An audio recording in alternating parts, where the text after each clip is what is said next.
Yes, guys, welcome back to the channel. Welcome back to brand new video. This is your starting 11. Arsenal take on Fulham tomorrow in one of our most important games of the campaign. We've got to bounce back. Otherwise, if we fail to win this game, Arsenal will stay fourth on the Premier League table. And that means that Man City will be ahead of us, even though they have a game in hand. That means that Villa will be ahead of us. And that means Liverpool, no matter the result that comes out of their fixture against Newcastle on Monday, they will be on top of the table. We don't want that, do we? So we've got to win this game. Tomiyasu is back in full training, and that is the biggest highlight as we get into that Sunday fixture. Let me know your predictions. Who starts where? Should Ben White drop? Should we drop Alexander Zinchenko? Probably, because I think this team has a lot of players that are actually not on form at the moment. I think Zinchenko is off form, Ben White is off form, Martinelli is off form, Saka is off form, Gabriel Jesus is down as well. So just let me know, guys, what is going on with this team in your opinion? Are we just over-exaggerating? Because we do have good points, actually. We have 40 points. We win this game, we get to 43. That is better than Aston Villa and Man City have managed at the moment. So are we over-exaggerating the results, or are we actually not good enough? Hit the like button for me. Let's get this video to 300 likes. Right, let's get into it. In goal, I think Mikel Arteta wants to get that consistency, and I think we should get the consistency as well. We should just maintain with David Raya. And I mean, this could be the end for Aaron Ramsdale, shouldn't it? Couldn't it? It could be the end for Aaron Ramsdale. We might see him move in January, but I'm going to stick with David Raya. He served a very, very nice penalty against West Ham, and that actually brought in some element of relief. Look, losing that game 3-0, it would have been a disaster. It would have been a disaster. At the Emirates, losing 3-0, Brighton have done it before, and Arsenal not humiliated and not embarrassed to actually give us such a performance, but it would have been a very bad result. So we need to counter what happened over midweek. That was on Thursday. We need to come back, win this game. So David Raya in goal for me. He's been very much average ever since we signed him, right? Like shot stopping, keeping the ball out of his net. He's been very, very average, but I would still keep him. I think Ramsdale is short of confidence. Ramsdale is short of ability right now to lead that defense and lead the team as well. So right in goal, I hope he can actually put in a very good shift. I don't think Fulham have a very, very good attack. So if we concede more than more than one in that game, then there are questions to be asked of David Raya. The centre-back pairing stays the same. I think Gabriel and his mate William Saliba will be in the team. They had disastrous performances against West Ham, and the first goal, I think the three, Ben White, William Saliba, and Gabriel, must equally share the blame. They had a very, very, very poor evening on that game, and I think Mikel Arteta will talk to them. He will have talked to them, and they must understand they are the key pillars of this team. They're the reason why we win games. They're the reason why we are where we are at the moment. It's not because we are scoring goals. It's not because we are playing games. It's not because we are so good at dominating games. It is because our defense has been very clinical, and we don't concede easy goals. We don't concede stupid goals as well. And I cannot, turn against them because of one game. It's a bad performance. It happens. I looked at that first goal, and I'm like, we can't be conceding such a goal, right? We can't be conceding such a goal. The ball has been cleared to go out of play, and then one of our players brings it back in play, and then Jared Bowen is there somehow to cut it back, and Thomas Susek is not dealt with in our penalty area. Yeah, that was a nightmare for Saliba. It was a nightmare for Gabriel as well. But one thing I know about them is they can have a good game and they can have a bad game. I don't think they're incompetent. I don't think our centre-back pairing is that bad. Where I have problems actually is the right back and left back as well. So when you think about Ben White and Zinchenko, there is one question: who drops in this game to accommodate Takero Tomiyasu. And for this game, I'm going to say it's going to be Ben White. And I'm going to give you my reasons why. So I think Tomiyasu should actually come into this game. He's back in full training. This is the game where we actually want him to play. And on the left-hand side, although I'm not really overly comfortable, about Alexander Zinchenko being in the team at the moment, he's short, is short of confidence, and his form is actually not doing very well. But I would keep him here. I would keep him in this side. And the reason is easy. I think Arsenal are going to dominate play in this game. We'll have possession. We will be the team that actually try to win the game. We'll have to, we'll create more chances, and we will be in the driving seat. In such games, you want Alexander Zinchenko to be part of the team. I was quite very, very surprised when Mikel took him off in the West Ham game. We wanted a goal. We wanted to score, maybe two, to keep a point or even win the game when we were still at 1-0. Mikel takes off Alexander Zinchenko, and in my head, I'm like, you've just given away the game, haven't you? Right? You don't have Kai Havertz. You've given away Alexander Zinchenko, so you have two midfielders. Declan Rice, the box-to-box, was having a nightmare, and you have, the only player who was actually having a good game in Martin Odegaard. So I think Zinchenko has got to play in these games where Arsenal are rest assured we will have possession, right? I think we are better than Iwobi, we are better than Joao Palhinha, and our midfield is still better than the likes of, Harry Wilson at Fulham. They're very decent side. I like them. I really respect them a lot. But I think Arsenal should be at that level where we are not bothered by the quality they have, in Fulham. So I think Alexander Zinchenko stays. Why I've actually replaced Ben White in this game, I think White is, I don't know, ever since that day when we played West Ham and he conceded an own goal, that was the last time we saw our Ben White. Ben White is literally gone, and we're just seeing shadows, right? He's making runs past Saka, and they're not helping. He's he's literally taking so long on his throw-ins defensively. The goal we conceded, the first goal we conceded against West Ham, he's pressing a player in midfield, and he creates a very big gap at right back, and that's where the goal actually comes from. And I'm like, mate, what are you doing? West Ham are trying to pass the ball around. Don't give them an easy avenue for them to create a chance. But that's what they actually did, and that's what he did, right? So I'll drop Ben White. I think he needs to find his form. He needs to find himself. He's one of those players, when he's on form, you like him. But when he's off form, he's absolutely off. So for me, Tomiyasu gets back in the starting 11 right away. We know how good he is. We know the quality he possesses. I don't think it's a debate. It's a no-brainer. The midfield three, Kai Havertz is back, so it should be Declan Rice back in the midfield. Now he had a stinker against West Ham, right? But it wasn't the worst performance we have seen from Declan Rice, and it is not the worst performance we are actually going to see from Declan. There are times when our midfield will be overpowered. I don't think West Ham did overpower our midfield. I think we dominated. We created chances. We had 30 shots on goal, and yes, he had a howler somewhere. I think, is it Thomas Susek that he brings down in the penalty area? Was it I think it's Thomas Susek, isn't it, that he brings down?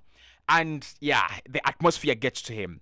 But I reckon he's going to have a much better game in this game than Joao Palhinha. And Declan Rice, during this period of the season, he's got to do better. He's got to be our main midfielder. Because these are the last 19 games of the campaign, right? Forget the first 19 games. You can mess up here and there. The last 19 games are the Hail Mary. The moment you lose one, those points are irreplaceable, right? Listen, we lost to West Ham. We could beat them in the second leg. We beat Manchester City. We could beat them again in the second leg. But the moment you lose points in the second clash, it's over. We need to step up our performance, and I hope Declan Rice actually doesn't drop a little bit. On his left-hand side is Kai Havertz, who I think we missed in that game against West Ham. His ball off the ball movement and ability to just move around, like he's a space investigator. The way he just moves around creates a lot of problems for clubs. And I think, let me just throw this out there.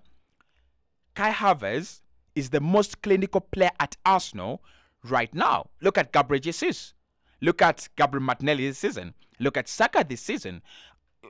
Havertz could be the most, the one player that you ask, if one chance comes our way, it should drop to, for me, Kai Havertz at the moment. Right? So Kai is going to be very crucial to our season. He is very crucial already to our season. He's scored a couple of goals. He's creating a couple of chances. And I think all the haters and all the people who doubted him, including myself, have been given a very, very good, very, very good response and a very good answer as well. Of course, the only player that I think had a very good game against West Ham, Martin Odegaard, should be part of this team. Now, Mikel has to make sure that, Odegaard is well utilized. Odegaard is a number 10, stroke number 8, stroke, right midfielder, stroke left midfielder as well. But we have to be very, very clear with what we want with Odegaard. What does he do and what is he supposed to do? Does he break down the last line of the opponent? Because he's done that on a couple of occasions. You remember, if you rewind the tapes in that West Ham game, he feeds a very good ball to Saka, and Saka smashes it onto the post. There is nothing Odegaard can do about that. Saka's failed to score. So are we going to use him as a last line breaker, or are we going to use him as a ball carrier, number 8, box to box? Because, he's done both roles.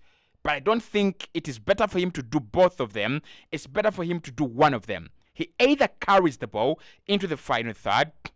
I don't have a problem with that. That means that we get a good number 10. We make Kai our number 10. Or Odegaard stays as the creative masterpiece in that midfield, number 10. And therefore, Kai pushes further forward into the Granit Xhaka role. So that would be my midfield 3. Leandro Trossard, I'm sorry, he's got to drop. He had a very, very, very stinking performance against West Ham. Emil Smith-Rowe, at the moment, no one is asking for him. No one is asking for him. It's the same thing with Reece Nelson. It's a high pressure game. West Ham will try to capitalize on our pressure and being naive at the moment, but that midfield should do enough for us to actually conquer the game. Okay, up top, I don't want to see any of the 3, but we don't have options. That's the honest part of it. But that's what I'm going to say.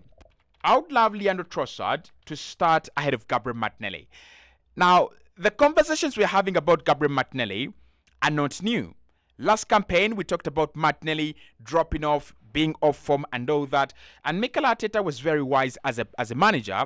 He dropped him, played Leandro Trossard for a couple of games, and when Gabriel Martinelli came back, he was a better player. I don't know what's happening to him.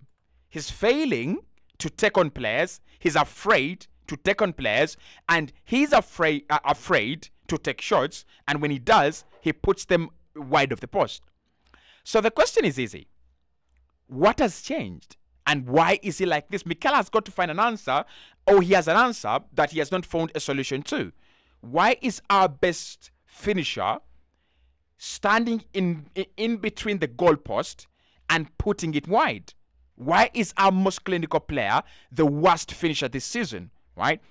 There's a question, because we won't say, and I won't say, we are not creating enough chances for Martinelli. He's getting the chances. Look at the Liverpool game. If he concentrates better, he buries that. But last season, rewind the tapes. Last season, Martinelli scored a more difficult goal against Manchester United outside the penalty area that was cancelled. And last season, he scored a goal inside the penalty area against Liverpool.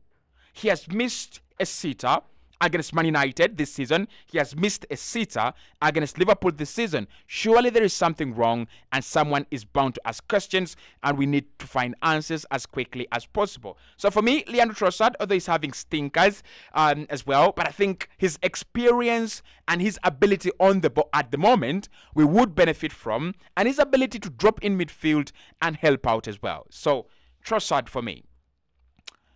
I've never thought I would say this.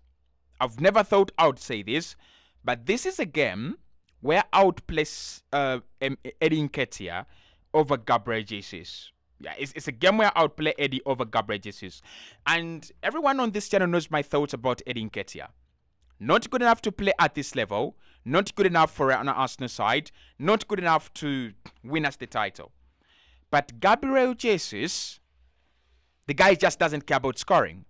And this is a game where we need action, right? After this game, bring back your Gabriel Jesus. Let us go on, on pressing parties. Let us try go and, do the cameos. Right in this game, I need a striker who's going to be in the penalty area. Right in this game, we need a man that is going to stand up and say, listen, I'm here to score, and probably Eddie could steal one. I think Jesus could steal one as well, but I would go with Eddie in this game. I think he's a more guaranteed number 9 than Gabriel Jesus. And I am also convinced that if Eddie Nketiah and Gabriel Jesus play the same number of games, Eddie Nketiah would score more goals than Gabriel Jesus. I'm convinced about that.